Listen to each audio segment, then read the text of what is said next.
যে সমস্ত ছাত্রছাত্রীরা নতুন জ্যোতিষশাস্ত্র শিখছেন তাদের উদ্দেশ্যে বলি যে আপনারা আপনাদের পরিবার পরিজন পরিবর্গ যাই বলেন বা নিজেদেরও শরীর থাকলেই রোগ হবে, কোন জায়গায় কি রোগ হবে আগে থেকে যদি একটু আইডেন্টিফাই করতে পারেন তাহলে খুব সুবিধা হয়। দেখুন, কালপুরুষের অঙ্গবিভাজন সম্বন্ধে একটা অভিজ্ঞতা থাকার দরকার, খুবই প্রয়োজনীয়তা আছে। 4 নম্বর ঘর, ন্যাচারাল জোডিয়াক অনুযায়ী 4 নম্বর ঘর। এই 4 নম্বর ঘরে যেগুলো লেখা আছে যা আছে বা 4 নম্বর ঘর হচ্ছে এই বুকটা পুরোটা। তো এইখানটা যার যেখানে লগ্ন পড়বে, জন্মকুণ্ডলী যার যেখানে লগ্ন পড়বে তার 4th হাউস, তার লগ্নটা হচ্ছে 1 নম্বর ঘর, তার 4th হাউসে এই লেখাটাকে পুরো নিয়ে গিয়ে কপি পেস্ট করে দেবেন, দিয়ে বিচার করবেন। সেখানটা ড্যামেজ হলে প্রবলেম আসবে। আর ন্যাচারাল জোডিয়াক অনুযায়ী আর একটা পার্ট, সেটা যখন শেখাবো তখন বুঝতে পারবেন, এখন বলে রাখছি। ন্যাচারাল জোডিয়াক অনুযায়ী 4th ঘর আর লগ্ন সাপেক্ষে 4th ঘর দুটো কীভাবে 5-6 সেটা পরে শেখাবো, যখন আমি প্রেডিকশান শেখাবো তখন শেখাবো। এখন জাস্ট মালা গাঁথছি একটা একটা করে পুঁতি দিয়ে বা ফুল দিয়ে, যাই বলেন, গাঁথার পর তবে তো জয়মাল্য হবে, গলায় পড়বেন। তাহলে এখানে 4th হাউস থেকে কী কী বিচার করা হয় দেখুন। স্তন,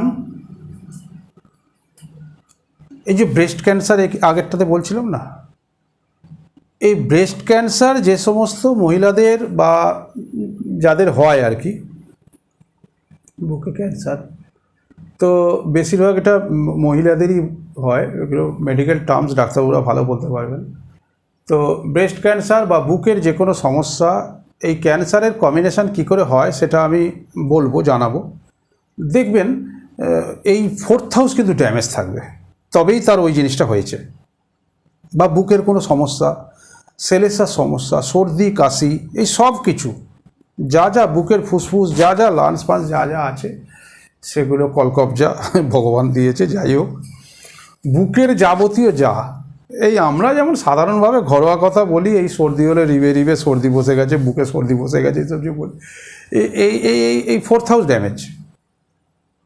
এর সঙ্গে চন্দ্র ড্যামেজ হবে, 6th হাউস দেখতে হবে। যাই হোক, যাই বলেন না কেন সেটা পরপর সেগুলো জানতে পারবেন। তবে যাই হবে সুচিকিৎসকের পরামর্শ নেবেন, এটা আমার মতামত, ব্যক্তিগত মতামত আমি বলছি, একদম ফেলে রাখবেন না। যার যা প্রবলেম হবে সেটা অতি অবশ্যই সুচিকিৎসকের পরামর্শ নেবেন, কোনো এতে যাবেন না।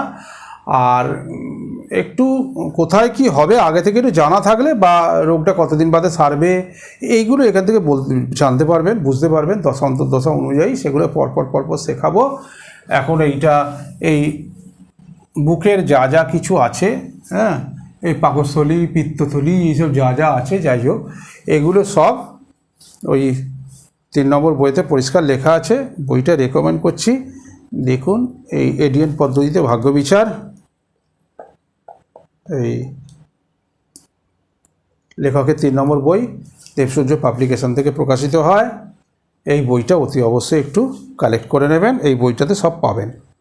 ওকে, নমস্কার, ভালো থাকবেন সপরিবার।